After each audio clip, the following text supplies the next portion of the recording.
ဆန်လောင်ကျင်တာတဲ့ဘယ်လတွေကဆန်လောင်လို့အကောင်းဆုံးလတွေဖြစ်လေအကိုကြီးဆိုတော့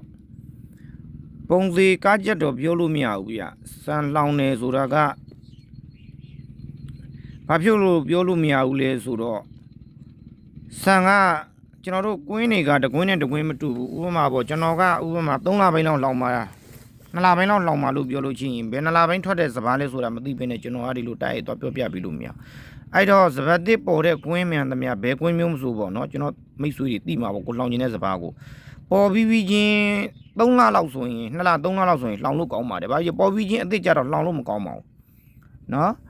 ဆန်ကဘာဖြစ်လို့လောင်လို့မကောင်းရဘူးဆိုတဲ့ပြောရလဲဆိုတော့ဆန်ဆိုတာမျိုးကကျွန်တော်တို့အစ်စ်ကိုစလောင်ခြင်းကို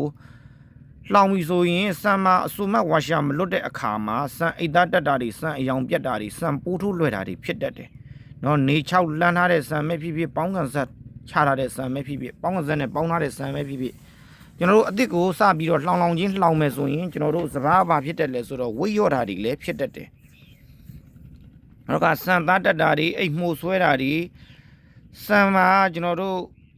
အစိုးမမလွတ်သေးတဲ့အခါဆန်အိတ်တွေထပ်ထားတဲ့အခါချမ်းရင်အဲ့ဒီထပ်ထားတဲ့အိတ်နဲ့အိတ်နေရာမှာဆန်သားခဲချင်းတွေပါဖြစ်တတ်တယ်ဒါကြောင့်ဆန်လောင်နေဆိုတာကဥပမာပေါ့စင်ဒုခါတို့နော်ဒါသူတို့ထွက်တယ်ဆိုရင်စင်ဒုခထွက်မယ်ဆိုရင်စင်ဒုခတွေကဘယ်နှလပိုင်းလောက်ထွက်လဲဆိုရင်10လပိုင်းလောက်တွေထွက်တယ်9လပိုင်း10လပိုင်းလောက်ထွက်လို့ချင်ရင်အဲ့ဒါဆိုရင်1လပိုင်းလောက်လောင်နေရတယ်12လပိုင်းလောက်လောင်နေရတယ်ဒါနော်သူကထွက်ပြီးတဲ့လရဲ့2လ3လလောက်ခွာပြီးတော့လောင်ဒါရွှေဘိုပဲလောင်ကြားပြန်မဲလောင်ဘယ်စပားမျိုးပဲဘယ်ဆန်မျိုးပဲလောင်ပေါ့နော်ထွက်ပြီးတဲ့ကိုကွင်းဒေတာရဲ့ထွက်ထားတဲ့စပားနဲ့ကို3လ2လလောက်ခွာပြီးတော့လောင်အဲ့ဒါဆန်ရီဆန်သားစစ်သွားတဲ့အချိန်ဆိုရင်လောင်လို့အကောင်းဆုံးအချိန်တွေဖြစ်ပါတယ်